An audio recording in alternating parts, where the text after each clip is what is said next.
Hi, and welcome to my channel. My name is Amanda, and we're going to be talking about Spellslinger today. I really enjoyed this book, and I just wanted to talk about it and see if maybe you would enjoy reading it.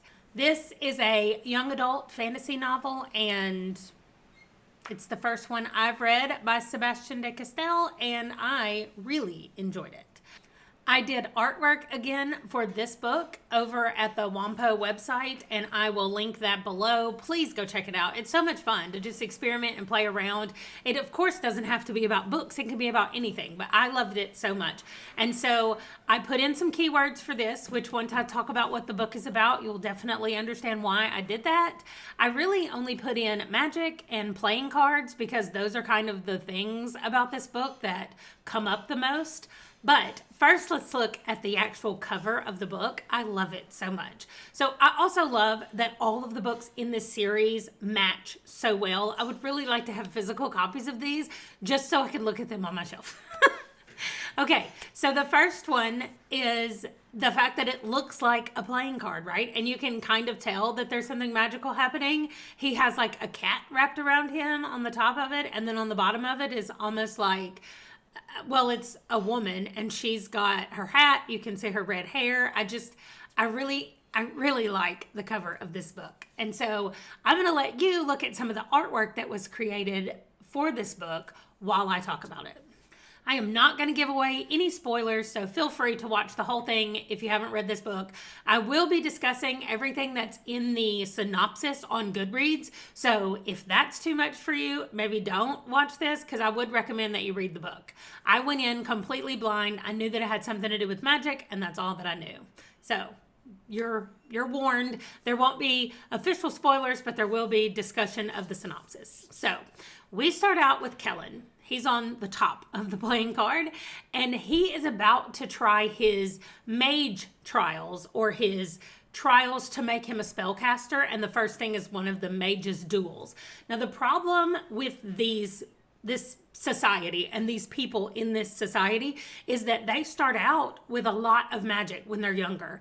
When they're around this area where their magic is highest, they can do everything and learn things. And then as they get older, it becomes kind of their own magic, and it's not that it doesn't have to be based close to this thing that kind of gives them magic or enhances what they have. But for Kellen, his magic is actually getting weaker and weaker and weaker. Even when he is near the source thing, he still doesn't have much magic. And so he's trying to fake it.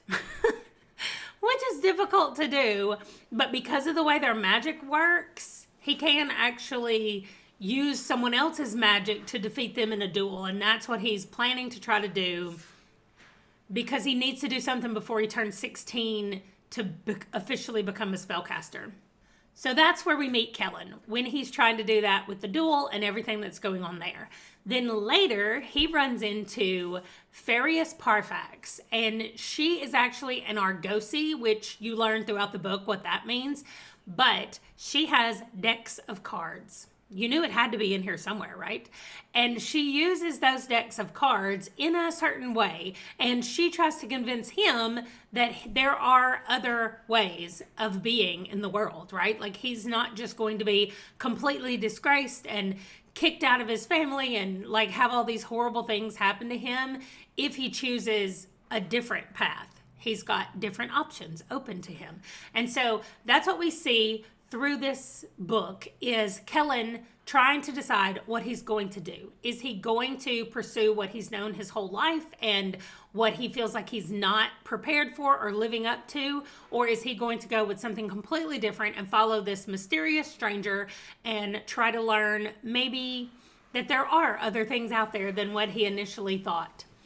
It was just really good, and I love that there are more books in this series, and I am definitely going to keep going. I'm reading one a month until I finish the whole series. And so if you have not read this book, I really suggest that you pick it up. It avoids a lot of the young adult tropes that I find annoying sometimes in the young adult fantasies that I read. And so I would recommend it if you're hesitant about young adult, or if you are trying to read more young adult, but predominantly you've been reading adult and you're like, that's too young for me, I don't want to do that, I would suggest picking this up. This is just a story about a boy who is about to turn 16 and things in his life are really starting to change, and he's got decisions to make that are going to decide where he goes from there. And so I really enjoyed it, and I would highly recommend that you pick it up. If you've read it, let me know what you thought about it. If you haven't read it but you want to, I would love to hear what you think about it after you read it. So come back and check in with me. And don't forget to go check out the Art app or the Art website. I love it so much. It's, of course, not sponsored, but it's my newest obsession. So I wanted to share that with you as well.